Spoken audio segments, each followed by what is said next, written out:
আর মধুকর চিনে ভ্রমর, যে মধু পান করে ওই ভ্রমণের মধ্যে আর গভীর পোকার মধ্যে বন্ধুত্ব হয়ে গেছে। বাবা লক্ষ্য করে শুনবে, সঙ্গীর কেমন গুণ, বৈষ্ণবের সঙ্গীর কেমন গুণ লক্ষ্য করে শুনবে। ওই গভীর পোকার মধ্যে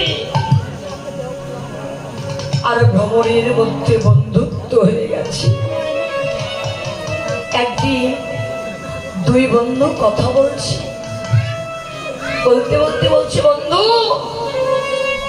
আমাদের তো বন্ধুত্বটা অনেক দিন হয়ে গেছে, কিন্তু কেউ কারো বাড়িতে গেলাম না। এতদিন আমাদের বন্ধুত্ব হয়ে গেছে, কেউ কখনো তো কারো বাড়িতে গেলাম না। দেখবে বাবা, আত্মীয়তা ঠিক রাখতে গেলে আমাদের যাওয়া আসাটা ঠিক রাখতে হবে। বন্ধুত্ব ঠিক রাখতে গেলে আমাদের যাওয়া আসাটা ঠিক রাখতে হবে, তবেই তো বন্ধুত্ব ঠিক থাকে। বলছে বন্ধু আমাদের তো বন্ধুত্ব